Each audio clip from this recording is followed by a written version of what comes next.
12 ফেব্রুয়ারির নির্বাচনকে ঘিরে ভারতীয় ষড়যন্ত্র চলছে এমন অভিযোগ এনে ভারতকে বাংলাদেশের শত্রু ঘোষণা দিল জুলাই ঐক্য। শনিবার বিকেলে কেন্দ্রীয় শহীদ মিনারে ভারত আউট শিরোনামে প্রতিবাদ সমাবেশ শেষে মিছিল করে তারা।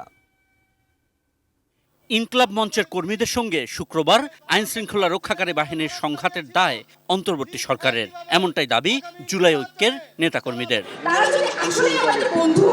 শনিবার বিকালে কেন্দ্রীয় শহীদ মিনারে সমাবেশ করে তারা বলছেন, দেশে এখনো ভারতীয় আধিপত্যবাদ চলছে, সেটার অংশ হিসেবেই জুলাইপন্থীদের উপর আঘাত করে নির্বাচন বানচালের চেষ্টা করা হচ্ছে।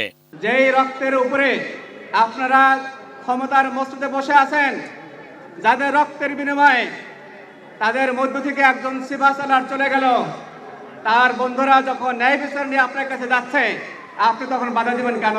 উপদেষ্টা মহলের নিয়ন্ত্রণে এই রাষ্ট্রের আইন, প্রশাসন, বিচার যেটাই বলেন তাদের নিয়ন্ত্রণ নেই। তাদের নিয়ন্ত্রণে এই রাষ্ট্রের প্রশাসনের নিয়ন্ত্রণ চলে গেছে আবার দিল্লিতে। কোয়ালিটি সম্পন্ন আন্তর্জাতিক মানের still bar CSRM, committed for better still.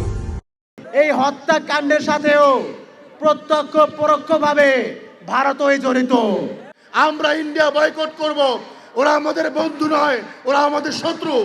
আমাদের এই বন্ধু খেলার দিন শেষ হয়ে গিয়েছে। আধিপত্যবাদের বিরুদ্ধে ঢাকা ৮ আসনে এনসিপির সংসদ সদস্য প্রার্থী নাসিরউদ্দিন পাটোয়ারি বলছেন, সরকার তারেক রহমানের চাপে ভারসাম্য হারিয়ে ফেলেছে। সরকার একটা ভয় পাচ্ছে তারেক রহমানকে, যে এই তারেক রহমানের চাপে সরকার হলো ব্যালেন্স হারায়া পেলে কখনো আমাদের উপর অস্ত্র চালায়, কখনো সরকার নিজের উপরে অস্ত্র চালায়। আমি সরকারকে আহ্বান করব, ভয় পাবেন না, তারেক রহমান একটা কাগুজে বাঘ, এটা আসল বাঘ না। সরকার মনে করে যে না কোনো পারমাণবিক বোম, আর তারেক রহমান একটা বেলুন, একটা সুই দিয়ে রেডি থাকবেন, এটাতে একটু টোকা দিবেন, এটা ফুস হয়ে যাবে। ভয় পাবার কোনো কারণ নাই। সমাবেশ শেষে মিছিল নিয়ে তারা শাহবাগে যান। সেখানে সংক্ষিপ্ত সমাবেশ কর্মসূচি শেষ করা হয় সন্ধ্যার আগেই। আশিকুর রহমান অপু, এটি নিউজ, ঢাকা।